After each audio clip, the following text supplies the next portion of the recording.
कभी ऐसा महसूस हुआ है कि जैसे जिंदगी ठहर गई है, जैसे आप जितना भी कोशिश करें कोई समाधान काम नहीं करता। सोचिए, शायद आप एक समस्या को हल करने की कोशिश कर रहे हैं जो असल में आपकी समस्या है ही नहीं।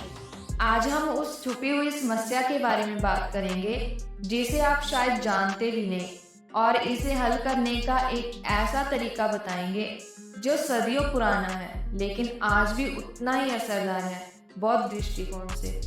सदियों से बौद्ध ज्ञान ने लाखों लोगों की जिंदगी बदली है और आज भी ये उनके भीतर सुकून, शांति और सही दिशा का मार्गदर्शन कर रहा है। ये सिर्फ आध्यात्मिक बातें नहीं हैं बल्कि सच्ची कहानियां हैं जिन्हें हमारे दर्शकों ने खुद अनुभव किया है। उनकी जिंदगी में आए बदलाव से आप भी सीख सकते हैं। दोस्तों, जिंदगी में अक्सर हम एक चीज भूल जाते हैं, असल समस्या को समझना। जैसे एक डॉक्टर जब सही बीमारी का पता नहीं लगाता तो सही इलाज देना मुश्किल हो जाता है, वैसे ही हमारी समस्याओं का असली जड़ अक्सर हमारे भीतर की कहानियों में छुपा होता है। हाँ, वो कहानियां जो हम हर दिन खुद को सुनाते हैं।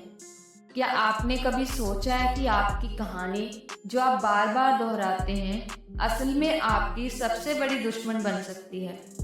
एक कहानी सुनिए। अनिल नाम का एक युवक था जो अपने कैरियर में बहुत मेहनत कर रहा था। अनिल की कहानी किसी फिल्म जैसी नहीं थी, बल्कि वह एक आम इंसान था, आपके और मेरे जैसा। वह हर सुबह उठता, जल्दी जल्दी तैयार होता और ऑफिस भागता।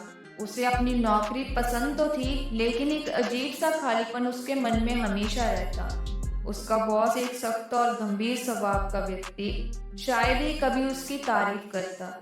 अनिल को लगता, मैं चाहे जितनी मेहनत करूं, मेरे काम की कभी कदर नहीं होती। और ये सोच उसके मन में एक बीज की तरह जम गई। दिन गुजरते गए और वह महसूस करने लगा कि उसका जोश खत्म हो रहा है। वह ऑफिस में देर रात तक काम करता, लेकिन अपने काम में कभी संतोष नहीं मिलता।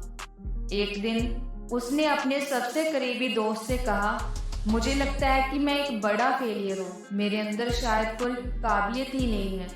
उसका दोस्त हैरान रह गया। उसने पूछा, तुम ऐसा क्यों सोचते हो अनिल? तुम तो हमेशा मेहनती रहे हो, तुम्हारे प्रोजेक्ट तो ऑफिस में सबसे बेहतरीन होते हैं। अनिल ने ठंडी सांस ली और कहा, क्या फायदा, मेरा बॉस कभी मेरी तारीफ नहीं करता, मेरी मेहनत बेकार जा रही है। ये सुनकर उसका दोस्त चुप हो गया। कुछ दिनों बाद अनिल छुट्टियों में पहाड़ों पर गया। वहां घूमते घूमते उसने एक शांत मंदिर देखा। उसने सोचा कि थोड़ा समय वहां बिताने से मन को सुकून मिलेगा। मंदिर में वह एक साधु से मिला। वह साधु बेहद शांत और सरल था, लेकिन उसकी आंखों में गहरी समझ झलक रही थी। साधु ने मुस्कुराकर पूछा, क्या बात है बेटा, तुम्हारे चेहरे पर चिंता साफ झलक रही है। अनिल ने अपनी कहानी साधु को बता दी, कैसे वे अपनी मेहनत के बावजूद सराहना नहीं पाता और कैसे असफल महसूस करता है। साधु ने ध्यान से सुना और फिर कहा, तुम्हारी समस्या तुम्हारा बॉस नहीं है अनिल, तुम्हारी समस्या वह कहानी है जिसे तुमने अपने मन में सच मान लिया है। अनिल चौंका, कहानी? कैसी कहानी? उसने पूछा। साधु ने मुस्कुराते हुए कहा, हम सब अपने जीवन में एक कहानी लिखते हैं। ये कहानी हमारे अनुभवों, विचारों और भावनाओं से बनती है, लेकिन अक्सर ये कहानी सच्चाई से बहुत दूर होती है।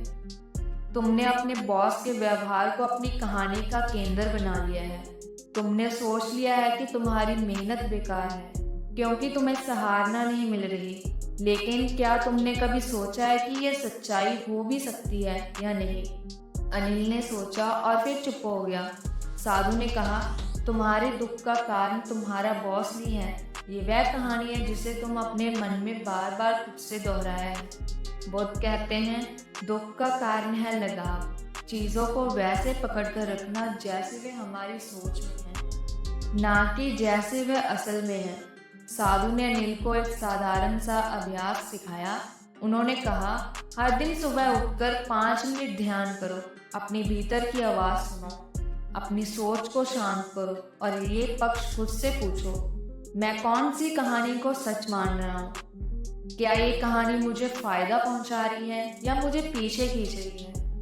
अगर ये कहानी गलत हो तो मैं कौन सी नई कहानी लिख सकता हूँ। अनिल ने इस सलाह को अपनाया। उसने हर सुबह अपने मन को शांत करना शुरू किया। धीरे धीरे उसे एहसास हुआ कि उसका बॉस सख्त ज़रूर था, लेकिन वह कभी अनिल के काम को नकार नहीं रहा था।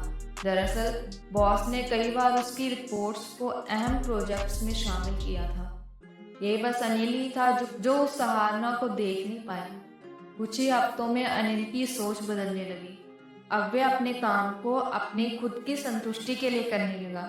उसने महसूस किया कि उसका मूल्य सिर्फ बाहरी तारीफ से नहीं जुड़ा है। और सबसे बड़ा बदलाव ये हुआ कि जब उसने अपनी कहानी बदली तो उसके बॉस और सहकर्मियों के साथ उसके संबंध भी बेहतर होने लगे। उसके दोस्त ने उससे कहा, तुम्हारे अंदर जो गजब का आत्मविश्वास आ गया है, ऐसा क्या बदला?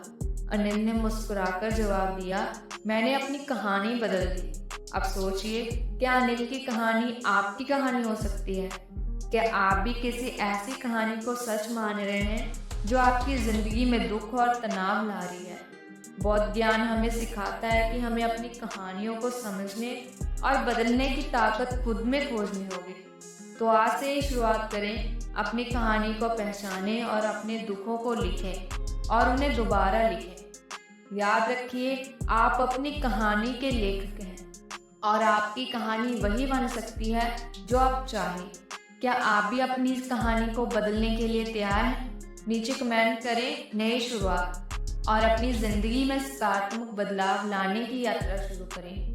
अगर ये कहानी आपके दिल को छू गई है तो इसे अपने दोस्तों के साथ ज़रूर शेयर करें, क्योंकि शायद आज किसी और को भी ये कहानी सुनने की ज़रूरत हो। चैनल को सब्सक्राइब करें और ऐसे ही प्रेरणादायक कहानी के लिए जुड़े रहें। अब अपनी कहानी खुद लिखें। धन्यवाद।